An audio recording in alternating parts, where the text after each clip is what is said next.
Hello po sa inyong lahat mga ka-crypto. Ako po si Pinoy Crypto Trader at sa video na ito ay pag-uusapan po natin ang tungkol sa balitang ito kay Dogecoin. Ayan, si Dogecoin ay nagagawa po niyang panatilihin yung kanyang support level. Yan, dito po sa presyong 0.33 or 33 cents.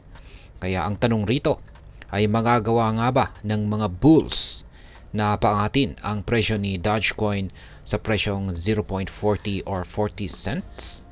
Yan. Ano nga bang ibig sabihin ng key support at bakit po ito mahalaga? Possible bang makikita tayo ng rebound o muling pagtaas ng presyo ni Dogecoin? Kaya yan po ang siyang ating pag-uusapan sa video na ito. Pero bago po tayo magpatuloy, ay nais ko lamang po munang bigyang linaw ang aking disclaimer kung saan ang nilalaman po ng video na ito ay hindi po ito isang financial advice. For education and information purposes lamang po ang layunin nito. Ayan. Umpisaan po natin sa kung ano po ang kalagayan ng presyo nitong si Dogecoin. Ayan, sa kasalukuyan, si Dogecoin po ay nasa key support level na 0.33. Ayon po sa mga technical indicators, ang presyong ito ay critical or napakalaga dahil ito po ang siyang pumipigil sa mas malalim na pagbaba ni Dogecoin. Nitong nakalipas po na 24 oras ay bumaba itong si Dogecoin ng 3.33% na bahagi po ng mas malawakang crypto market correction. Ayon po sa analysis ay nabigo itong si Dogecoin na maabot ang kanyang psychological resistance sa presyong 0.40 matapos po ang isang maikling bullish run. At ang resulta, yan, bumagsak po ito sa presyong 0.32417. Ngunit nananatili pa rin itong nasa itaas ng 38.20% ng Fibonacci level na nasa presyong 0.33030. Kaya yan. Meron po tayong chart dito. Yan na siyang nagpapakita po rito sa kalagayan ni Dogecoin. Ngayon ay ano po ba ang Fibonacci levels at bakit po ito mahalaga? Ang Fibonacci levels ay ginagamit po ito sa technical analysis upang tukuyin ang mga posibleng support at saka resistance zones. Ayan, dito po sa chart, yung mga horizontal lines po yan na kulay orange, ay yan po yung mga Fibonacci levels natin dito. Dito po sa kaso ni Dogecoin, ang 38.20% level sa presyong 0.33 ay nagsilbing strong support na pumigil po sa mas malaking pagbagsak ni Dogecoin. Ibig sabihin kung mabasag po ang price level na ito, posibleng bumaba pa ang presyo ni Dogecoin hanggang sa susunod na support na nakaabang naman po sa 0.30. Ngunit kung mag-hold po ito or ito ay mananatiling matibay, maaaring magkaroon po ng reversal o muling pag-akyat ng presyo ni Doge. Ngayon ay ano naman ang ipinapakita ng RSI at saka ang EMA. Ayan, nandito na rin po yan sa ating chart. Ito po ay dalawang mahalagang tools sa analysis. Ayan, ang RSI ay yan po yung Relative Strength Index. At ang EMA ay yan naman po ang Exponential Moving Average. Yan, umpisan po natin sa kung ano po ang ipinapakita ng RSI. Yan, ang RSI ni Dogecoin ay ayan po yung nasa pinakaibaba na nakikita natin dito na line chart. Yan. Ito po ay si Dogecoin ngayon, yung kanyang RSI ay nasa gilid ng oversold territory.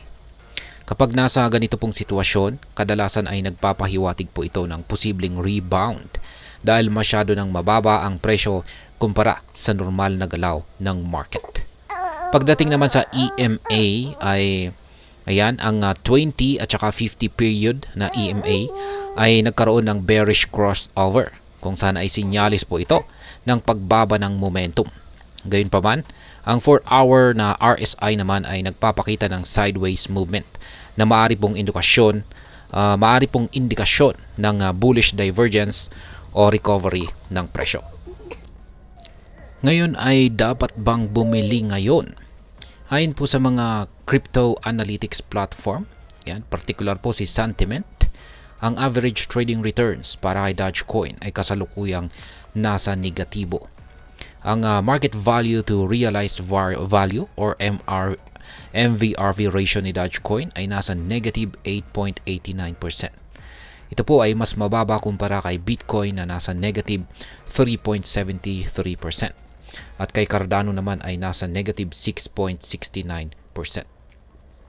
Ayon po sa kasabihan, the time to buy is when there's blood in the street. Ayan. Ibig sabihin po niyan ay kapag marami ang natatakot na nagbebenta, madalas itong nagiging oportunidad para sa mga traders na bumili sa mas murang presyo. Kung meron ka pong binabalak na bumili, maaaring maghintay ka po ng kumpirmasyon mula sa technical indicators tulad po ng pagkabasag ng presyo sa resistance level na 0.35 or 35 cents. Ngayon ay ano naman po ang mga posibleng scenarios dito. Yan, dalawa lamang po yan. Bullish scenario o bearish scenario. Yan, pagdating po dito sa bullish scenario, kung magtutuloy po ang rebound, ang presyo po ni Dogecoin ay maaring umabot or maabot nito ang resistance sa presyong 0.35. At sa huli ay ang psychological level na nasa presyong 0.40 or 40 cents. Ito po ay mangyayari kung ang mga pro traders ay magpapatuloy sa pagbili sa discounted price. Ayan.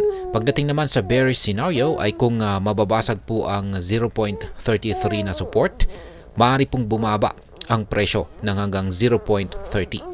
At sa puntong ito, mahalaga po ang pagbabantay dahil maaring magdulot ito ng panic selling.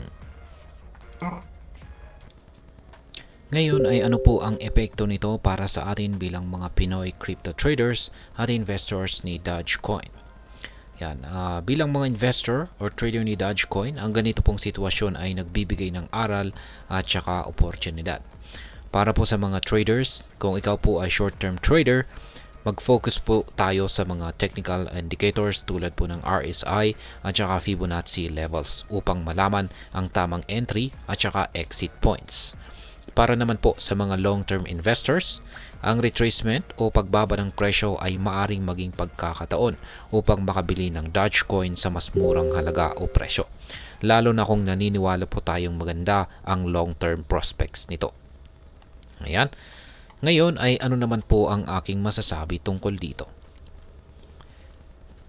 Ang crypto market ay palagi pong puno ng volatility at si Dogecoin ay hindi po naiiba.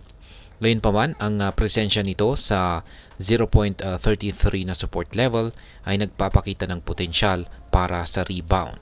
Sa kabila po ng mga hamon, mahalaga ang tamang diskarte tulad po ng pag-research at pag-unawa sa market trends. Huwag ka pong magmadali sa paggawa ng desisyon. Alamin ang iyong risk tolerance at tiyaking hindi ka mag-i-invest ng higit sa kaya mong mawala. Kaya sa kabuuan mga crypto, si Dogecoin po ay patuloy na nagpapakita ng potensyal sa kabila ng market struggles. Kung ikaw ay isang trader o investor, gamitin po ang panahon na ito upang mas pagbutihin ang iyong kaalaman sa crypto trading. Tandaan, ang tamang diskarte at pasensya ang siyang susi sa tagumpay. At ayan, hanggang dito na lamang po tayo sa video na ito mga ka-crypto. Sana po ay inyong nagustuhan ang aking paliwanag sa video na ito. Kung inyo po itong nagustuhan, pakiclick lamang po ang like button nito. Marami pong salamat sa panonood. Ingat po tayo lagi at God bless po sa ating lahat.